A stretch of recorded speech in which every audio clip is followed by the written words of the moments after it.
Good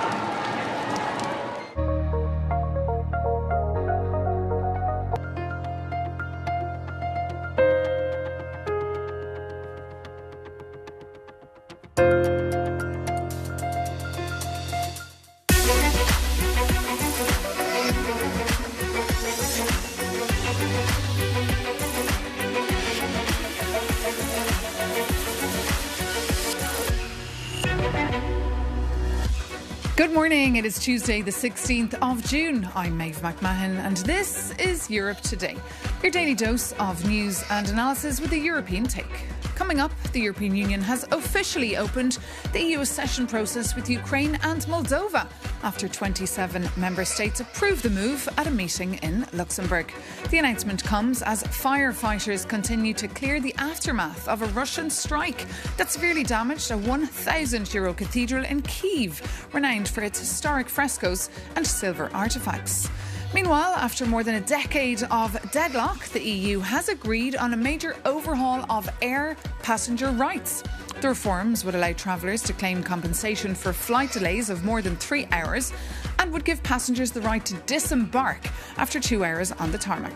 The package still needs to be rubber-stamped by the Parliament and the Council. And another nail-biting night for World Cup fans. Spanish supporters were left red-faced after a stalemate with Cape Verde, while the Belgian Red Devils were pushed all the way by Egypt, with that match also ending in a draw. But first, global leaders are gathering in the French spa town of Évian for the second day of the G7. The US President Donald Trump has told allies that he expects the Strait of Hormuz to be, quote, fully open by Friday, where the framework deal to end the war is expected to be formalised in Switzerland. However, questions remain over the details of the deal. Meanwhile, today, President Volodymyr Zelensky is due to join G7 leaders, with the war in Ukraine very much high up on the agenda. For more, we can go straight over to Évian-les-Bains, where our Maria Tadeo is standing by for us. Good morning, Maria. So President Trump really celebrating his deal, but the Europeans, of course, asking for more clarity. Did they get any?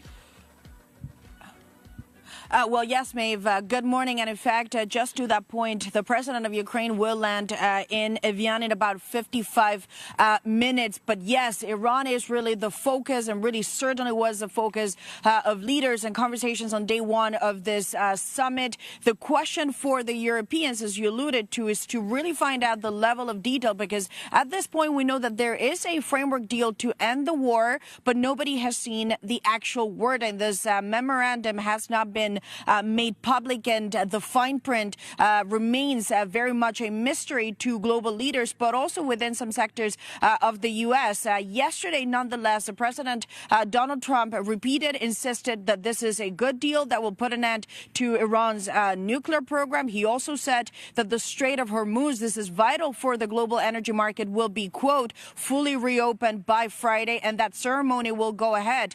Donald Trump will not participate in that ceremony in Switzerland. It will be the vice president who heads over to Europe to sign it and formalize him. Some suggesting perhaps that the president does not want to be associated too closely with the deal in case it flops. But of course, at this stage, that is political speculation. Nonetheless, there are real questions around this agreement, because U.S. officials briefed reporters here in the G7 in Évian, saying that in principle, yes, the Strait of Hormuz should be fully reopened by Friday, but practically and operationally, that could take weeks, because the strait has been shut now for more than or close to 4 months, and that is going to take more time. There's also a major question around the sanctions. What is in this deal? The president of the U.S. said yesterday that any relief will be, quote, dependent on their behavior.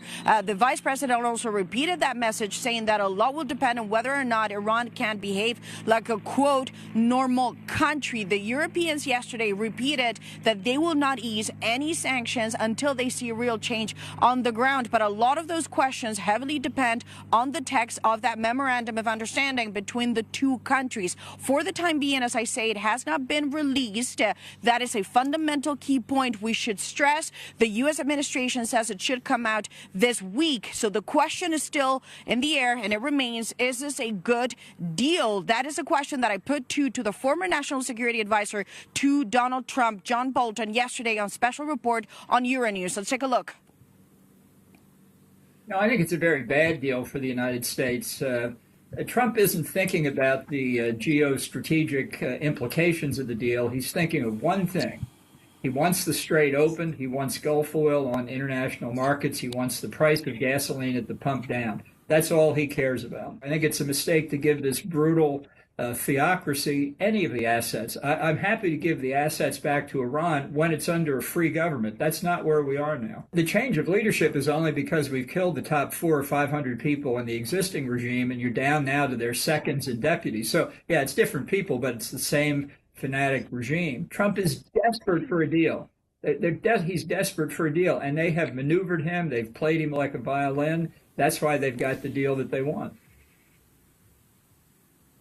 And that is, of course, John Bolton speaking to Euronews, saying that this is a deal with one goal in mind, and that is to bring down oil prices. And he is not wrong to some extent, because the U.S. president also doubled down on that message, repeating that oil prices will come down and the stock market is up because of this deal. But as I say, two fundamental questions in terms of the sanctions, but also the program, the nuclear enrichment program. Who is going to monitor that it is dismantled? The other piece of breaking news that I want to give to you now live is the president of the U.S. has also put out a statement on Social Truth, his social media, saying that any reports that the U.S. will pay $300 billion to reconstruct Iran is, quote, fake news. But this goes back again to some of the questions around the wording in this deal, because it seems, however, that in the text there will be a reference to countries wanting to invest in Iran, which has been heavily bombed for 3 months. But the U.S. president repeating this morning,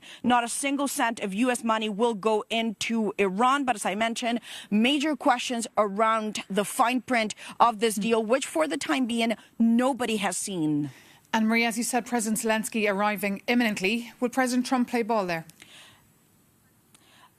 Well, that's another big question. And Maeve, yesterday, the president of the U.S. said that with Iran now, quote, done, he will focus on Ukraine. The Ukrainian president is expected to land here, as I say, in 55 minutes. I asked a member of his cabinet, of President Zelensky, whether the Ukrainians still believe a bilateral meeting is still possible. And this official told me, quote, sure, it is still possible. And I should also update you now with some comments from the office of the president of Ukraine, saying that President Zelensky will have, for the time being, bilateral meetings with the German chancellor, of course, with the French president, the head of the IMF, the UK prime minister, and the Canadian prime minister. But the big question is whether or not there will be that one-to-one with President Trump, who yesterday seemed to indicate that now he will have the time to focus back on Ukraine. For the Ukrainians, the goal will now be to step up pressure on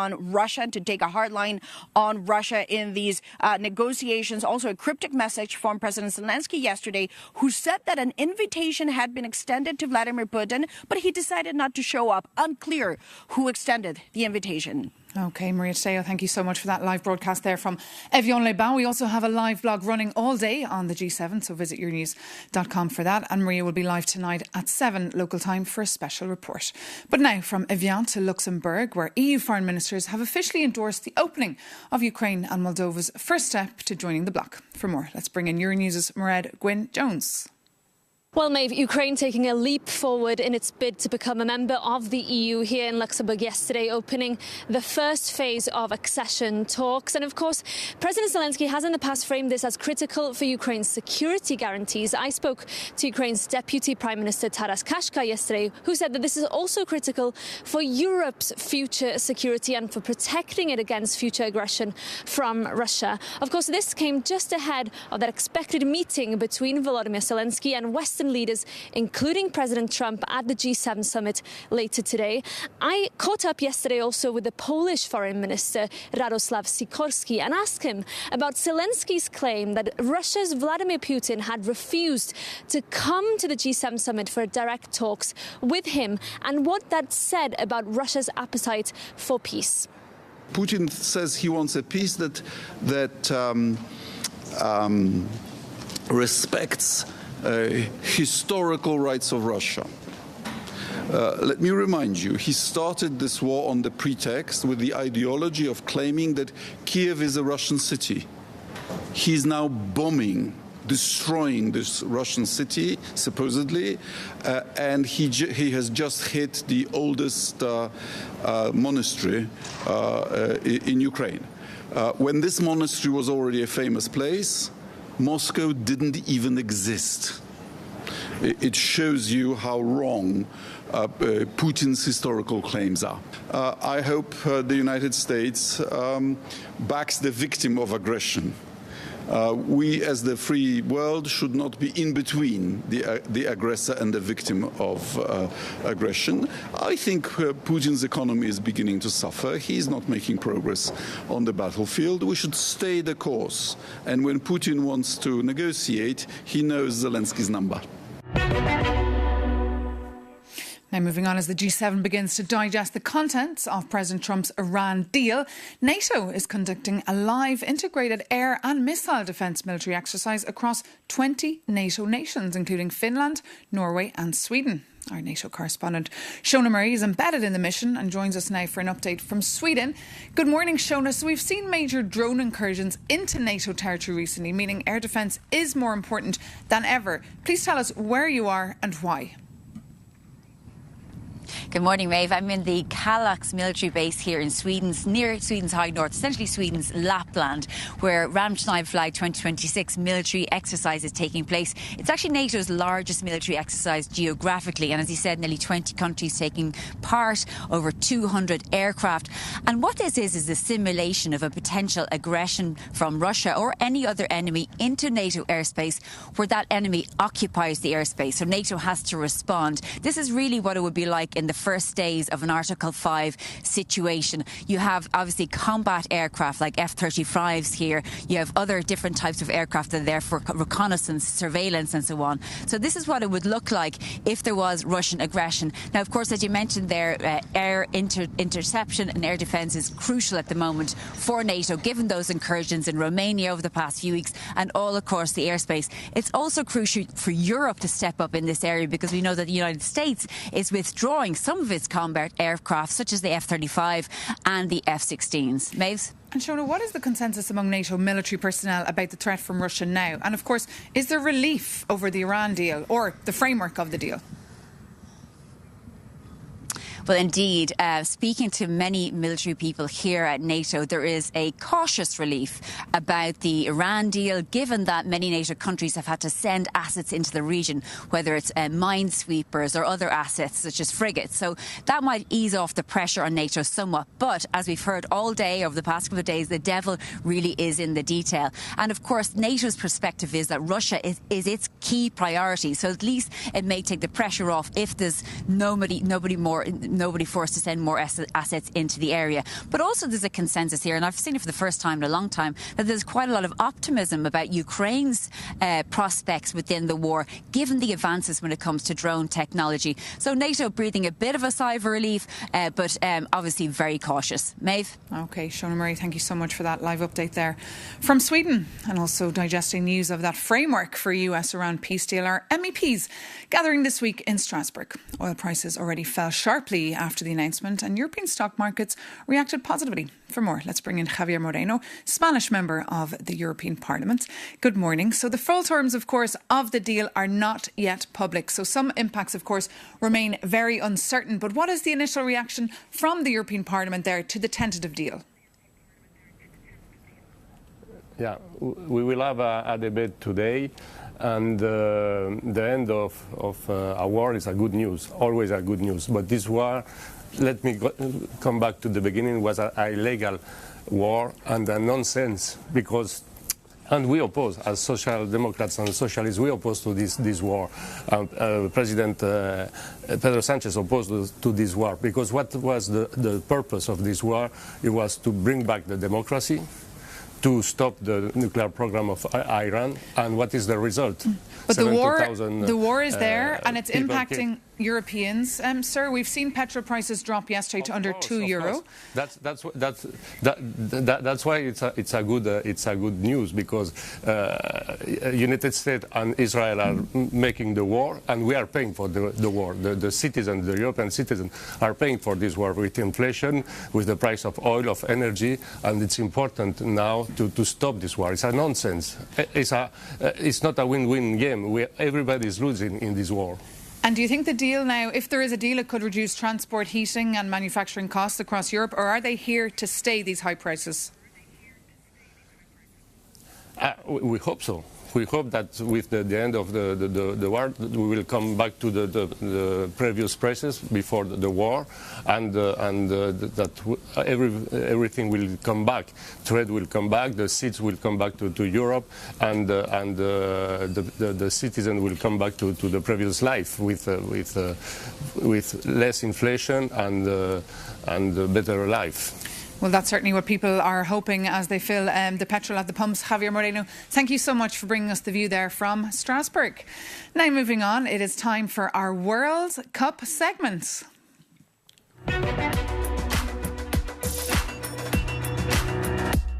And for this, I'm joined, of course, here on set by Euronews' Vincenzo Genovese. So tell us what story we're looking out for today or tonight. Well, the story of the night, yesterday night, was, of course, the miracle of Atlanta. Cape Verde held Spain to a 0-0 draw, and the hero of the night was the goalkeeper, Vozinha. His real name is Josimar Dias. Vozinha means grandma in Portuguese, because when he was a child, he was playing with friends, and he didn't like to lose, so he would say to go to cry to his grandmother, so that's why Vozinha. But yesterday he had really joyful moments, and he also got emotional at the end of the game. But what about Spanish supporters? It was a bad night for them. Yes, indeed, and Spanish press was also has no mercy today for the Spanish team. I think that the Spanish coach Luis de la Fuente underestimated his opponents, and Mikel Oyarzabal, the Spanish striker, was the only player ever to have played 30 minutes in a World Cup game without touching the ball once. And what about Belgium and the Red Devils? Well, Belgium also disappointing starting 1-1 with Egypt. Belgian team always comes with great expectation to World Cup. And for the vibes in Brussels, we sent our reporter Anna Leal. If you recognize this little guy, you know we are in Belgium, one of the 16 European countries participating in this year's World Cup. They have never won it, but do they have a chance this time? Let's go ask some Belgians. Quarterfinal would be already an achievement, but semi-final would be. And then in semi-final, what can you hope, right? Final. You never know. No, I think personally final. At least a semi-final. We're gonna win this time, for sure. I'm very, very optimistic. We have a great team. I love, of course, Thibaut Courtois. He's one of the best goalkeepers in the world. Lukaku, of course. You think you can win it? Yeah, I reckon. I want to believe. You have to believe. I'm happy they make it through the qualifying. Maybe final or take the World Cup. If I want to be crazy, I would say we go on final. We can do it! Let's go! I think we will be champion for 226. I think they can reach the final. Past World Cup, Belgium was really upset. They didn't do that good, so I have hope because they have the pressure. Viva Belgique! There is France, and there is also Spain, so I think we are not going to win the Mondial. So good vibes all around there, Vincenzo. But what's coming up today? What should we keep an eye on? Well, tonight the other two top teams are playing. Argentina, the reigning champions, and France, which to me is the top candidate for the final win. And I really will keep an eye on this man, Kylian Mbappé. He has won nothing this year with Real Madrid, but he's on track to be the best scorer ever in the World Cup history. He is at 12 now. The top scorer, German Miroslav Klose, is at 16, and I think that he can do it in the next World Cups. If this is the case, I think we really should consider Kylian Mbappé as the best player in the history of football. OK, Vincenzo Genovese, thank you so much for all those updates, and thank you so much, of course, for tuning in. If you'd like to reach out to us here on Europe Today, you can write to us europetoday@euronews.com. That is our email address. And as I said earlier, don't forget, we've a live blog running all day on the G7. Take care and see you very soon here on Euronews.